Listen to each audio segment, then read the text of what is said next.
Hello everyone. आज है 8 अक्टूबर। तो आज क्या क्या इम्पोर्टेंट न्यूज आई है यूपीएससी पर्सपेक्टिव से वो हम देखेंगे। तो आइए स्टार्ट करते हैं। सबसे पहले मेडिसिन का नोबेल मिल चुका है। किसको मिला है ये इम्पोर्टेंट है। विक्टर एम्ब्रोस एंड गैरी रूकुन। इन दो लोगों को ये मिला है।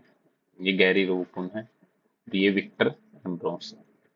अब इनको किस चीज के लिए मिला है, टॉपिक क्या था, उन उन्होंने जो सर्च किया है, रिसर्च किया है, उन्होंने रिवील किया है।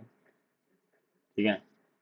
The finding revealed what biologist believed they knew about gene regulation to be incomplete. Gene regulation के बारे में, जो जीन होते हैं उनके बारे में बायोलॉजिस्ट को भी कंप्लीटली नहीं पता है।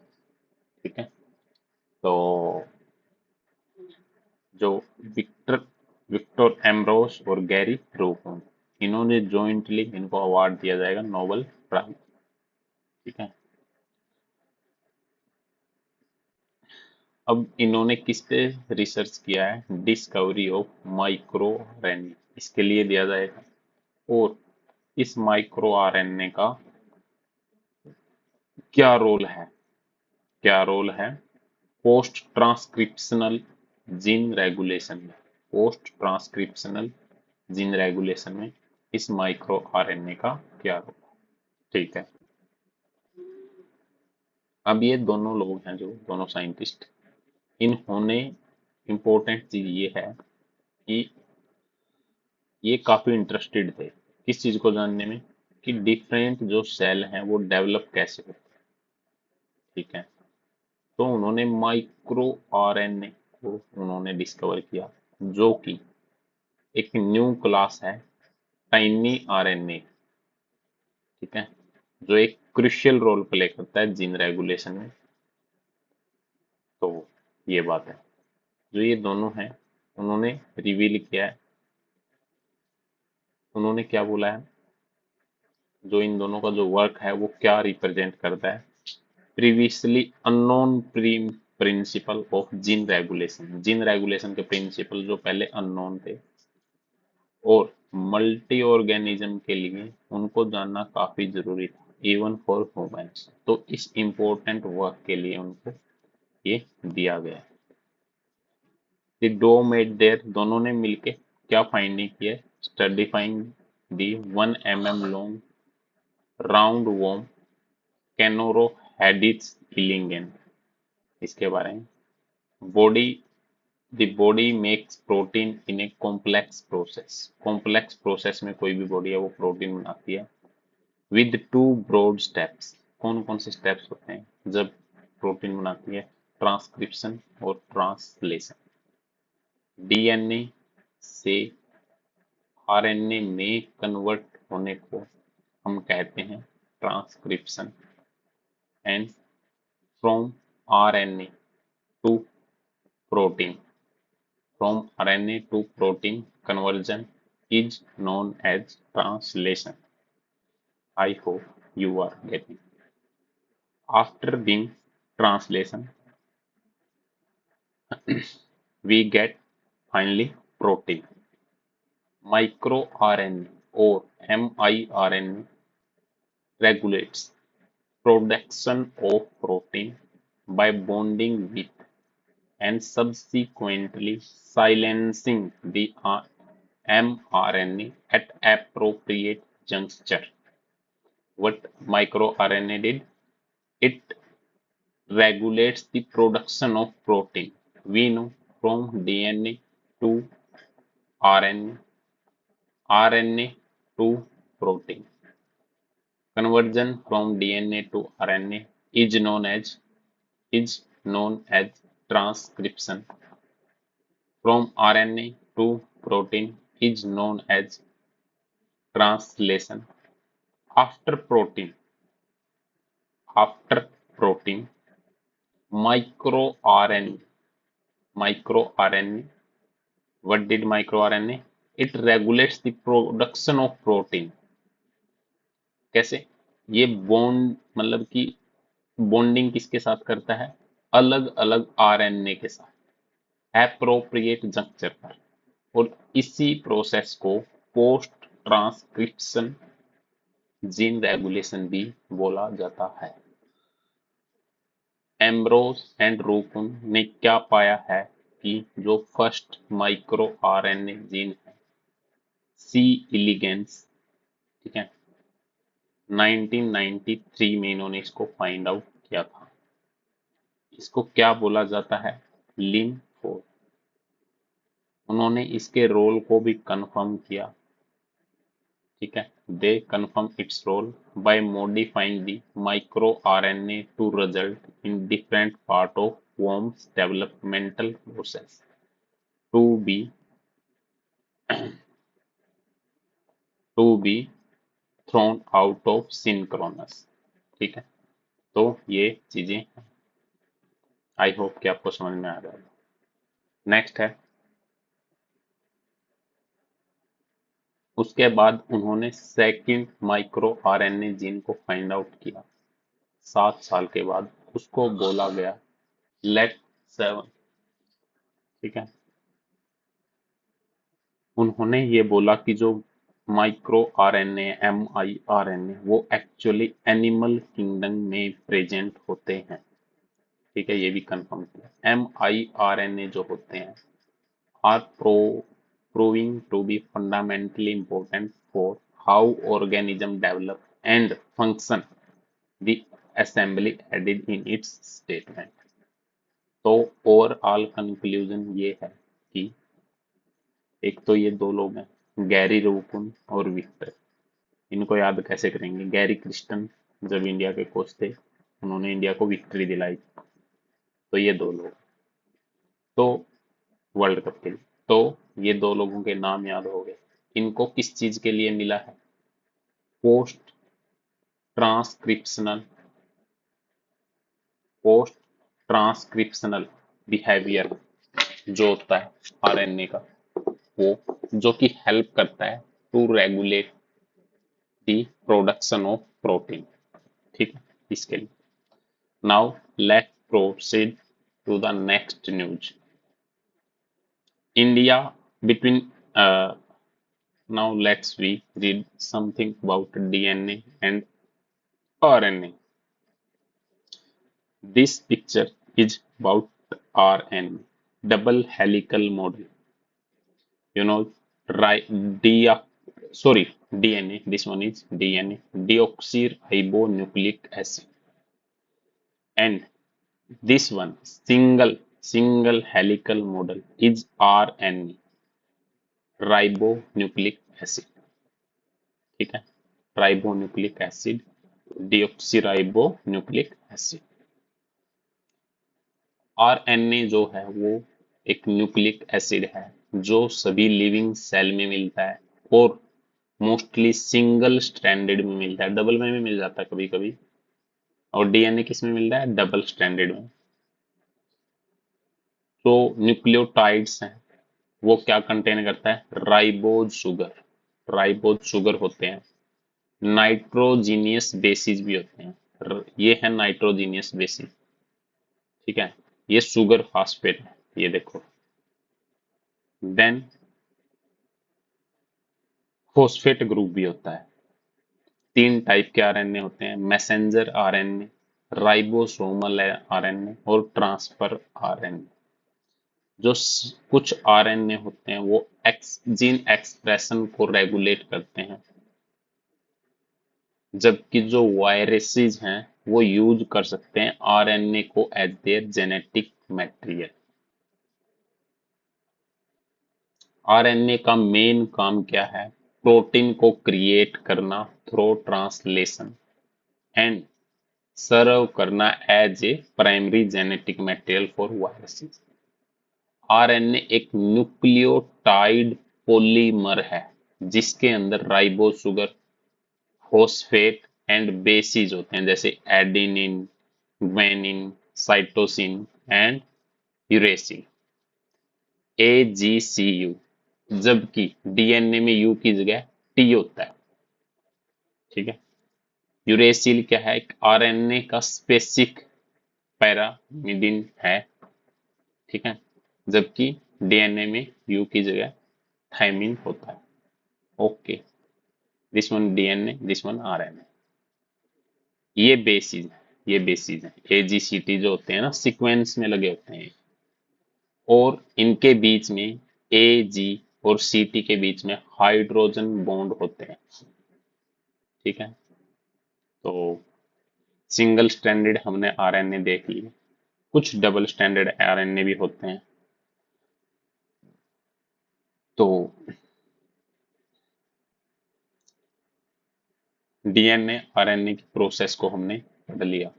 ठीक है, type of RNA mainly 3 type होते हैं आरएनए के फंक्शन के बेस पे। मैसेंजर आरएनए, टोटल आरएनए का 5% होता है। DNA, it is made from A DNA template during a process of transcription. Transcription, जब डीएनए को आरएनए से में चेंज करते हैं तो उस प्रोसेस को ट्रांसक्रिप्शन बोलते हैं। तो ये वहीं से बनता है स्टार्टिंग में। इसमें जेनेटिक कोड होता है जो कि डीएनए से ही कॉपी होके आ जाता है। ठीक है, during transcription as triplet of nucleotides known as codons. एक ट्रिपलेट बनता है ऐसे, फिर से रिपीट होता है ये ट्रिपलेट, तो इसको कोडोन बोलते हैं। ठीक है,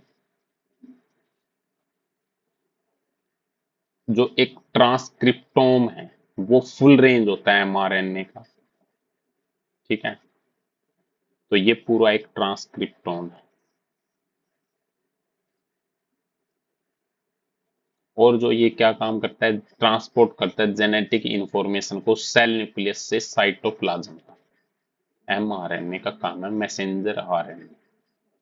ribosomal RNA, ribosomal RNA ribosome में मिलता है। 80% होता है टोटल आरएनए का सेल में। राइबोसोम 2 मेजर कंपोनेंट का बना होता है, small ribosome unit and large sub unit. ठीक है, जो लार्ज सब यूनिट है that join amino acid to form a polypeptide chain. वो आपस में मिलके फिर क्या बनाते हैं, polypeptide chain.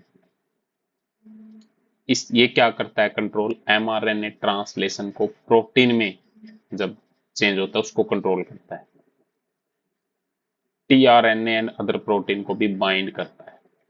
Transfer RNA, tRNA, tRNA क्या है, स्मॉलेस्ट आरएनए होता है। 75 टू 95 न्यूक्लियोटाइड होते हैं।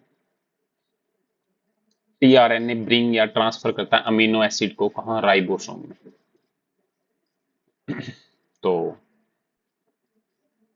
राइबोसोम क्या है, फिर कंबाइन किए जाते हैं, प्रोसेस किए जाते हैं पॉलीपेप्टाइड और प्रोटीन बनाने के लिए।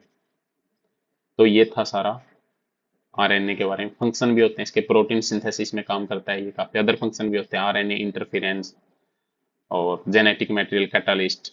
ये डिफरेंस है आरएनए और डीएनए के बीच में। स्ट्रक्चर, डीएनए की मोस्टली डबल हेलिकल होती है, इसकी सिंगल हेलिकल होती है। ये डीऑक्सीराइबोज होता है, ये राइबोज होता है। इसमें एजीसीटी 4 बेस होते हैं, एजीटीयू आरएनए में भी 4 ही होते हैं, लेकिन टी की जगह यू आ जाता है। बेस पेयरिंग, एडेनिन किसके साथ, ए टी के साथ, जी सी के साथ, एडेनिन ए यू के साथ, जी सी के साथ। DNA large number of nucleotides होते हैं, आरएनए में फ्यू न्यूक्लियोटाइड्स होते हैं। डीएनए रिप्लिकेशन के बाद आरएनए बनाता है। ठीक है, जो कि मतलब ट्रांसक्रिप्शन के बाद आरएनए बनाता है, आरएनए रिप्लिकेट नहीं होता। ठीक है, तो now let's come to the topic. ये टॉपिक पूरा हमने कवर कर लिया, आगे चलते हैं। इंडिया और मालदीव ने एक साइन किया है करेंसी स्वैप एग्रीमेंट $750 मिलियन का। तो करेंसी स्वैप एग्रीमेंट क्या होता है, सबसे पहले मालदीव की लोकेशन देख लेते हैं। ये मालदीव की कैपिटल है माले। तो यहाँ बहुत सारी अटोल है, ये बहुत सारी अटोल से मिलके बना है। इंडिया के ये कहाँ है, साउथ वेस्ट की साइड है थोड़ा सा, और छोटे छोटे आइलैंड की फॉर्म में मालदीव है। छोटी सी कंट्री है बिल्कुल, इंडियन ओशन में, काफी इंपॉर्टेंट है इंडिया के लिए। ठीक है, तो करेंसी स्वैप एग्रीमेंट इंडिया ने इसके साथ साइन किया है। करेंसी स्वैप एग्रीमेंट का क्या मतलब है, इंडिया जो डेप्ट देगा मालदीव से या लेगा, वो प्री डिटरमाइन इंटरेस्ट पे होंगे, ठीक है, ना कि अदर पे, ठीक है, ना कि किसी अदर पे। That is that is what currency swap agreement. मान लो इंडिया मालदीव को 1 करोड़ रुपए दे रहा है, 1 लाख करोड़, तो अभी जो इंटरेस्ट डिटरमाइन करेंगे वही चलेगा लास्ट में। That is currency swap agreement. Now CBI ने चार्जशीट फाइल किया आरजी खार केस में। तो सीबीआई से रिलेटेड एक मेंस का क्वेश्चन देख लेते हैं।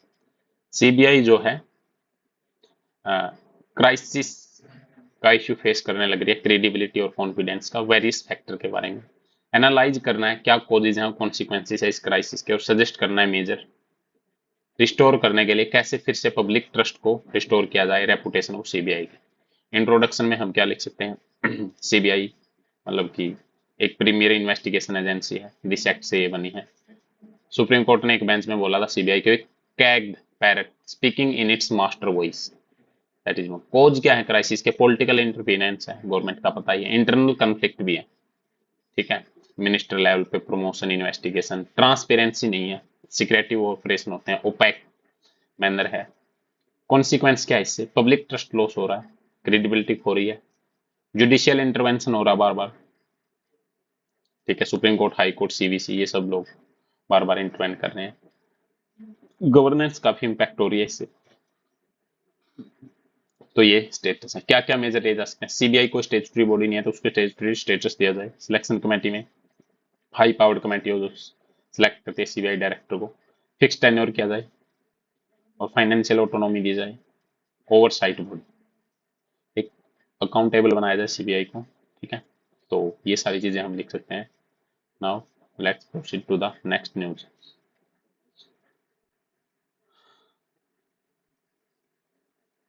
रायथू भरोसा फार्मर की इनकम के लिए स्कीम है जिसमें फार्मर को पैसे मिलते हैं। कहाँ की है ये स्कीम? तेलंगाना, जैसे पीएम किसान है वैसे। नेक्स्ट क्या है? A rebalancing of India great power relation, ठीक है। तो रीबैलेंसिंग करना है इंडिया को ग्रेट पावर के साथ रिलेशन। इस आर्टिकल में क्या बोला गया है? इंडिया जो ट्राई कर रहा है रसिया और यूक्रेन के बीच में पीस एस्टेब्लिश करने की, ठीक है, और इंडिया ने जो मतलब इंडिया के जो नेशनल सिक्योरिटी एडवाइजर हैं उन्होंने जो ट्रिप की है ब्रिक्स की कंट्रीज की, Brazil, Russia, India, China, south Africa की जो मीटिंग हुई है, तो उन सब से क्या कंक्लूजन हम निकाल सकते हैं, ठीक है।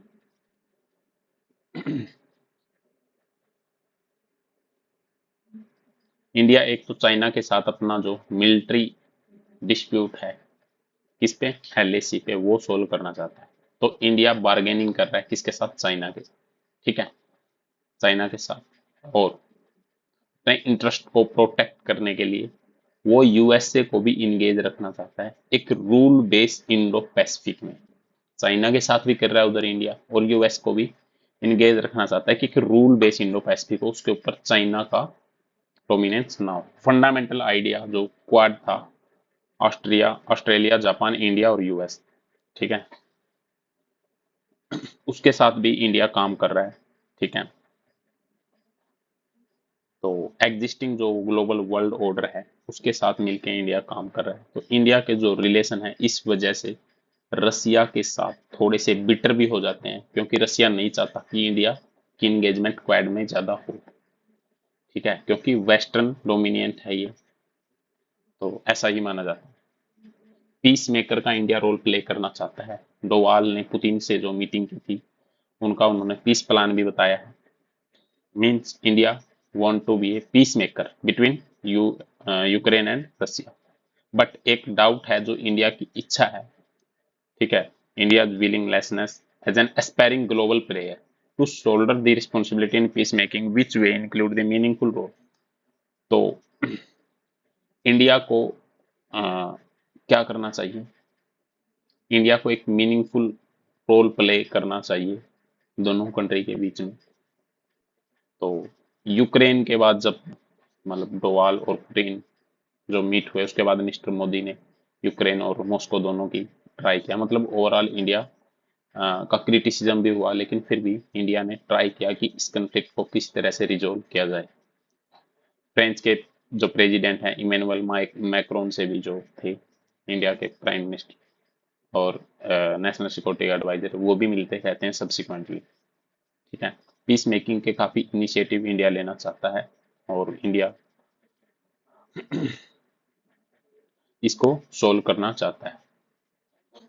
लेकिन इंडिया की जो स्ट्रेटेजिक रिलेशनशिप है वो इंडिया रशिया के बजाय इंडिया यूएस के साथ रिलेशनशिप हुआ है, थोड़ी नई नई दोस्ती है।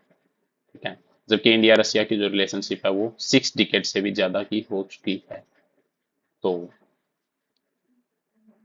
तो जो यूक्रेन में वॉर हो रहा है वो टोटली वेस्ट के खिलाफ गया है रसिया, हमें पता ही है।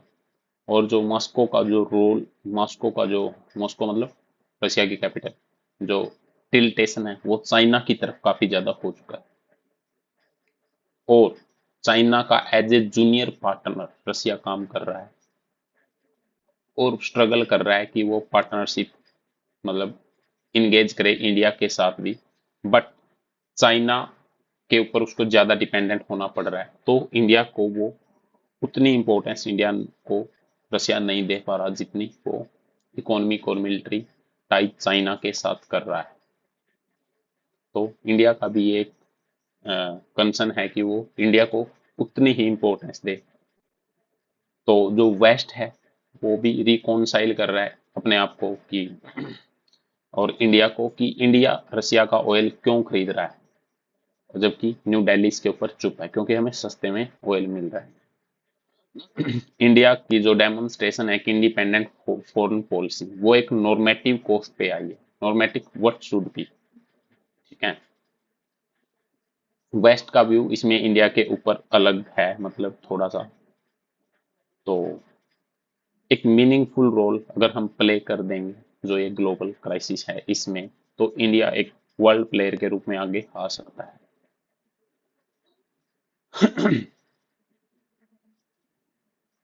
इंडिया दोनों साइड को अपने साथ में लेके चलने की चल रहा है, रसिया एंड यूएसए। ठीक है। तो दोनों को इक्वली इंडिया ट्रीट कर रहा है। तो इंडिया ने एक मंत्र भी दिया है, विश्व बंधु, फ्रेंड ऑफ द वर्ल्ड। रसिया और चाइना का जो एम्ब्रेस है। ठीक है। इंडिया की जो फॉरेन पॉलिसी है मिस्टर मोदी के अंडर में लास्ट 1 डिकेड में काफी फ्रेंडली, कोऑपरेटिव और मतलब ट्रांसैक्शनल रही है यूएस के साथ, काफी अच्छी दोस्ती रही है। जबकि रशिया के साथ उस लेवल पे हम इंगेज नहीं हो पाए जिस लेवल पे हमें होना चाहिए था।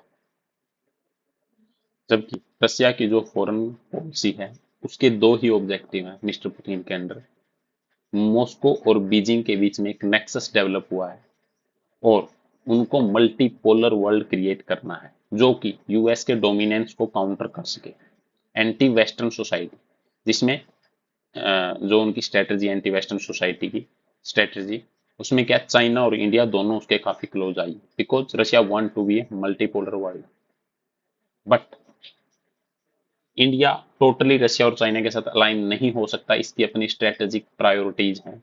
सो इंडिया टोटली इंगेज नहीं हो रहा इन दोनों कंट्रीज के साथ। रसिया जो है मतलब कि रसिया अनविलिंगनेस है कि वो अपनी पार्टनरशिप इंडिया के साथ भी कम नहीं कर सकता। रसिया एक बैलेंस बनाना चाहता है इंडिया एंड चाइना दोनों में, और दोनों के बीच में कंफ्लिक्ट ना हो ये चाहता है। बट रसिया उतनी अटेंशन इंडिया को दे नहीं पाया जितना वो चाइना को दे रहा है। ठीक है।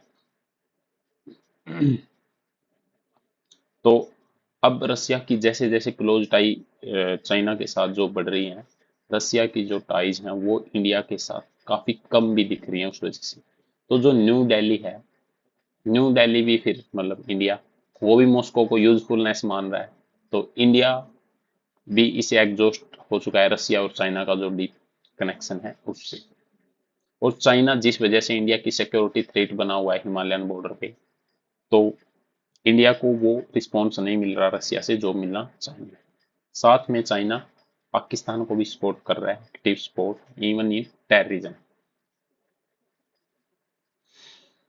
तो इंडिया के वर्ल्ड व्यू के अकॉर्डिंग जो रसिया है वो प्रायोरिटाइज कर रहा है चाइना को फॉरेन पॉलिसी में। तो वो क्या कर रहा है, land Russian diplomacy and existing character. तो रसिया के जो रिलेशन है यूएस के साथ जो ब्रेक हुए हैं, क्योंकि अब और ज्यादा बुरी तरह से ये रिलेशन टूट चुके हैं, तो इस वजह से उसको बीजिंग के साथ जाना पड़ रहा है। जबकि इस टाइम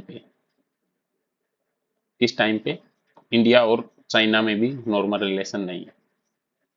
तो ये मतलब कि एक रसिया का जो अम्बिशन है वो एक चैलेंज भी कर रहा है क्रिएट अमेरिकन के लिए, यूएसए के लिए। संघाई कोऑपरेशन ऑर्गेनाइजेशन हुआ, ब्रिक्स हुआ, लेकिन ये अपने एम को, अम्बिशन को फुलफिल नहीं कर पा रहा। तो एक कॉम्प्लिकेट बन गया है रसिया के लिए कि कैसे वो इंडिया और चाइना दोनों को साथ में लेके चले। तो इंडिया भी इसके बारे में कंसर्न है। अब लास्ट में क्या बोला जा सकता है, जो बोल्ड रीबैलेंसिंग है, तो इसमें क्या है, हमें कोलेक्टिव एबिलिटी देखनी पड़ेगी हमारी। मतलब जो रसिया की इमेज है, protecting India from mechanisation of Pakistan, US and China. ठीक है। अब करंट सिनेरियो जो बांग्लादेश वॉर का क्रिएट हो रहा है, इस वजह से एक नेक्सस बन रहा है पाकिस्तान, यूएस और चाइना। ठीक है। Merit of India peace effort when war between Russia and Ukraine is showing no sign of de-escalation. India peace effort के क्या फायदे होंगे?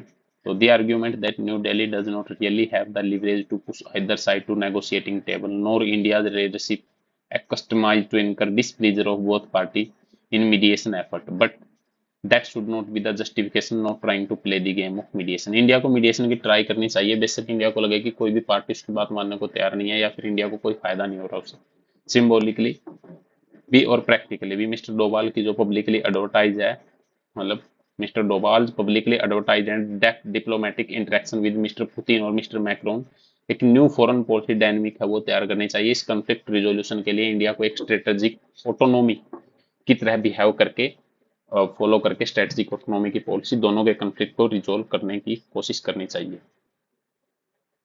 अब यूएस चाहता है कि मैं रसिया को बर्बाद कर दूं, लेकिन इंडिया को ये एक्सेप्टेबल नहीं है।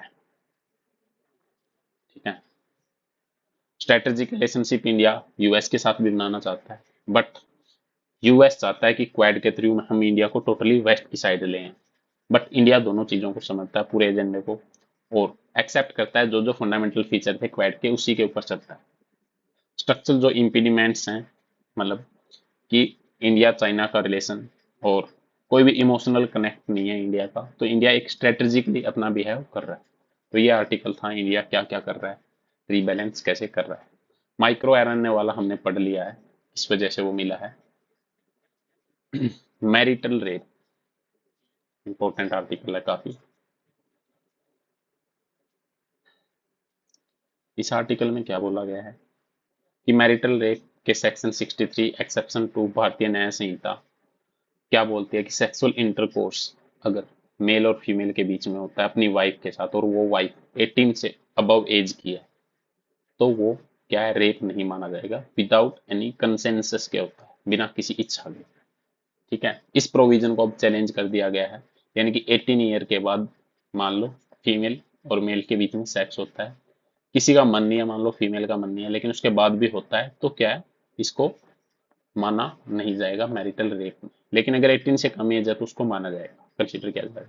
अब इसको क्यों नहीं माना जाएगा, इसके लिए सुप्रीम कोर्ट में केस हो चुका है। तो most of the argument made by the centre, तो आर्ग्यूमेंट अब सेंटर को देने होंगे। डिफरेंशियल ट्रीटमेंट मैरिड और unmarried women, married women unmarried women. ठीक है। By MRE does not violate article 14। क्या मतलब मैरिटल रेट एक्सेप्शन, MRE मतलब मैरिटल रेट एक्सेप्शन। ठीक है।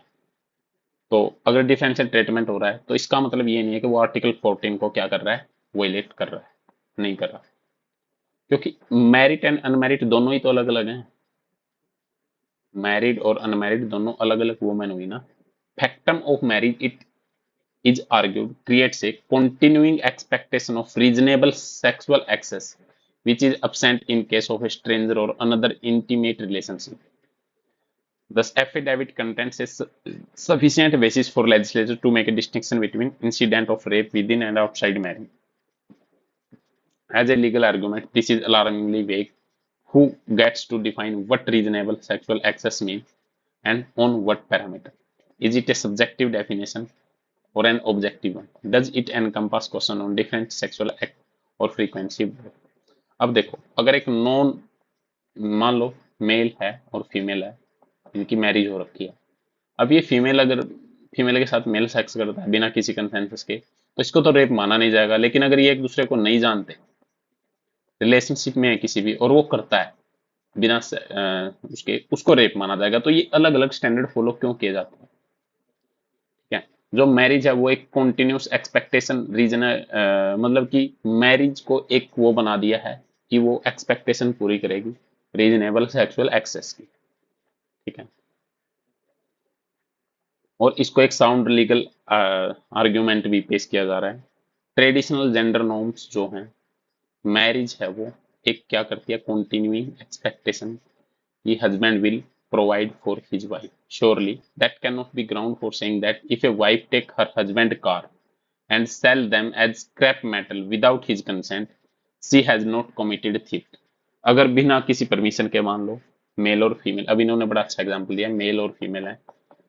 अब मेल ने एक कार खरीदी, अगर यही कार फीमेल ने बिना इस मेल की परमिशन लिए बेच दी, तो क्या फीमेल के ऊपर चोरी का इंजाम नहीं लगेगा? लगेगा ना, बिना परमिशन से बेचे। तो जब ये इसकी बिना परमिशन के करता है तो इसके ऊपर क्यों नहीं लगना चाहिए? That is what. ठीक है, तो ये एक पर्सनल है और इसके ऊपर मतलब टोटल बात ये है कि ये गलत है, मिसयूज है। ठीक है, और दूसरा क्या है इनका आर्ग्यूमेंट सेंटर का, कि ये मैरिज इंस्टीट्यूशन को अफेक्ट करेगा, फॉल्स एलिगेशन लगा सकते हैं। ठीक है, अब इन्होंने, राइटर ने बोला है कि देखो ऐसा कुछ नहीं है, ऐसा कुछ नहीं हुआ अभी तक, ना कभी देखा। ठीक है, अगर इंस्टीट्यूशन ऑफ मैरिज है वो इतना ही डिपेंडेंट है इम्प्यूनिटी ऑफ हस्बैंड पे, ठीक है, तो फिर हमें जो मैरिज है इसकी क्या वैल्यू है उसको फिर से क्वेश्चन करने की जरूरत है। ठीक है, misuse is red herring, any criminal offence में be misuse and very purpose of criminal trial. लेकिन ऐसे कोई मिसयूज नहीं कर सकता, इसकी पूरी इन्वेस्टिगेशन होगी तो तभी ये मिसयूज होगा। और मोर एवरली जो स्टैटिक्स है डाटा है वो दिखाता है कि sexual offence are generally under reported, under report होते हैं। Real challenge in proving, proving में होता है रेदर देन डिसप्रूविंग, डिसप्रूविंग की बजाय प्रूव करने में होता है। तो आर्ग्यूमेंट ऑफ जुरिडिक्शन, और उन्होंने, सेंटर ने एफिडेविट में एक क्लेम किया है कि ये सोशल इशू है, कोई लीगल इशू नहीं। ठीक है, कोर्ट के जुरिडिक्शन में नहीं है, given that law regulate every aspect of human life and society. अब लॉ तो हर चीज को रेगुलेट करता है, तो ये क्लियर नहीं है कि whether and how there can be such a water light distinction between social and legal issue. तो डिस्टिंक्शन कैसे हो सकता है? ठीक है, किसी भी केस में फैक्ट ये है कि सेंटर एड्रेस करता है जब 14 और 21 21 जो है आर्टिकल को, तो वो सारे ही तो लीगल इशू हैं और सोशल भी हैं। ठीक है, तो ये तो कोई बात नहीं हुई। और ये क्या होना चाहिए, क्या नहीं होना चाहिए, क्रिमिनल होना चाहिए, तो लेजिस्लेटिव का मैटर है, ना कि जुडिशरी का। ठीक है,